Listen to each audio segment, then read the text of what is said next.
2019 से पहले हम लोग बहुत चिंतित थे, क्योंकि हमें लग रहा था कि अगले 5 साल में देश को नुकसान हो सकता है, आइडिया ऑफ इंडिया को खतरा है। मगर आपको ईमानदारी से बताऊं तो 2019 में हमने अंडर एस्टिमेट किया था। 2019 में अगर कोई मुझसे पूछता कि क्या 370 हटा देंगे, मैं कहता कि नहीं देखो, थोड़ा छेड़खानी करेंगे, हटाएंगे तो नहीं, इतनी इनकी हिम्मत नहीं है।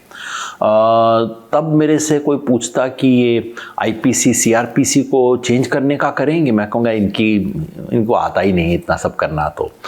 लेकिन हमारी बातें गलत निकली, और जिस किस्म के काम इन्होंने किए हैं, अब कश्मीर और उसको भूल जाइए, जिस तरह की लिंचिंग इस देश में हुई है, और इस देश की प्राइम मिनिस्टर की एडवाइजरी कमेटी का मेंबर आर्टिकल लिखता है कि कॉन्स्टिट्यूशन इस देश का बदल देना चाहिए, बहुत हो गया।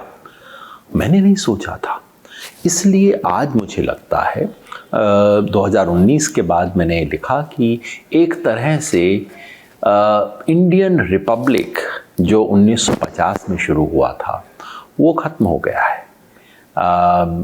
फ्रांस का जब हिस्ट्री लिखते हैं तो उसमें कहते हैं first Republic, second Republic, third Republic. एक मायने में first Republic of India is over.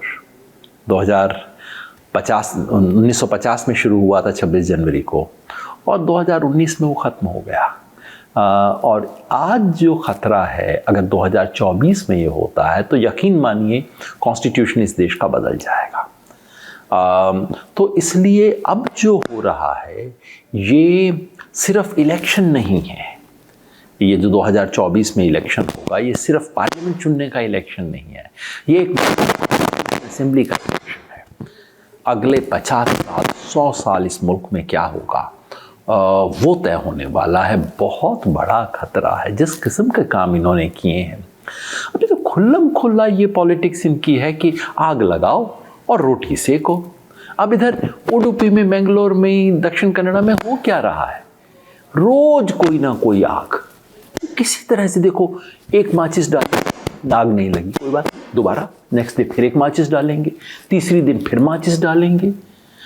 आप बताइए व्हाट इज ट्रीजन? देशद्रोह जिसको हिंदी में कहते हैं, सेडिशन, ट्रीजन, यही तो ट्रीजन है। और क्या ट्रीजन है? कोई खड़ा हो कि कहीं पाकिस्तान जिंदाबाद बोल दे, इससे क्या फर्क पड़ता है? ना पाकिस्तान की हिम्मत है कुछ कर सके, ना किसी के स्लोगन डालने से कोई फर्क पड़ता है। फर्क इन चीजों से पड़ता है।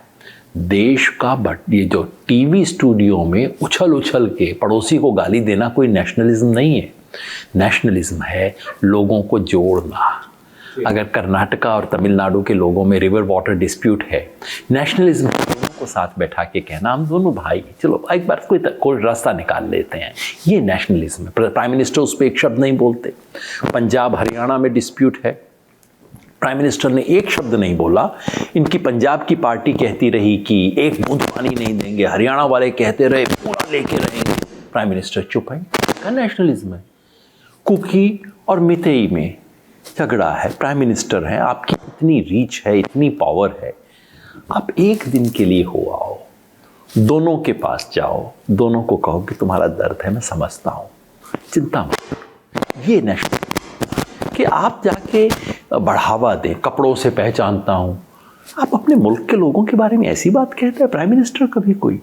ये बिल्कुल, ये नेशनलिज्म नहीं, ये बिल्कुल, ये बीजेपी आरएसएस वाले इस वक्त जो कर रहे हैं ये देशद्रोह है। मैं आम आदमी पार्टी में था, बहुत उम्मीद के साथ गया था, इसलिए कि लगता था कि देश में एक नई तरह की पॉलिटिक्स शुरू होगी।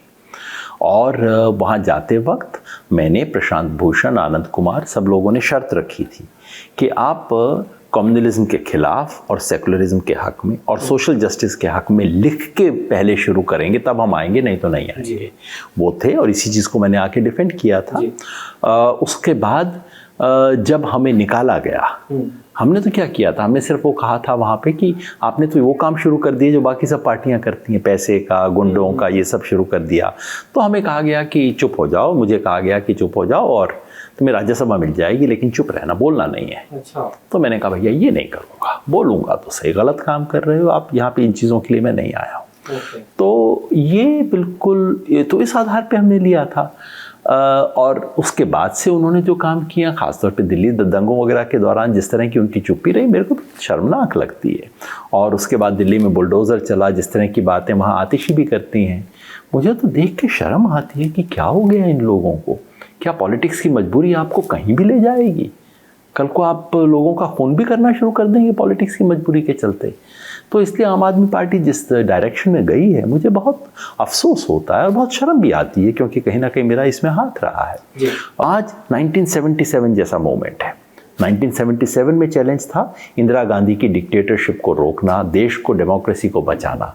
आज तो उससे बड़ा चैलेंज है, देश बचाने का चैलेंज है। अब मैं कई बार यहाँ आया हूँ, मतलब किसी सोशल पॉलिटिकल कामों के लिए भी आया। पिछली बार सहबालवे ने बहुत बढ़िया यहाँ पे किया था, उसके लिए भी आया। यहाँ पे कई इंटेलेक्चुअल दोस्त भी हैं हमारे, लेकिन उससे ज़्यादा एक टूरिस्ट के बतौर आया, क्योंकि मुझे लगता है कि वाकई देश के सबसे सुंदर इलाकों में से ये है।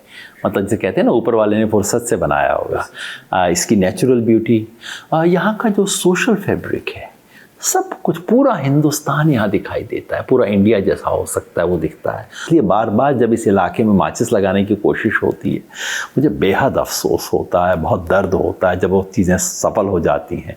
और जब कोई खड़ा होकर इसका विरोध करता है, तो मुझे लगता है कि हाँ, ये देखो, ये इंडिया की स्पिरिट है।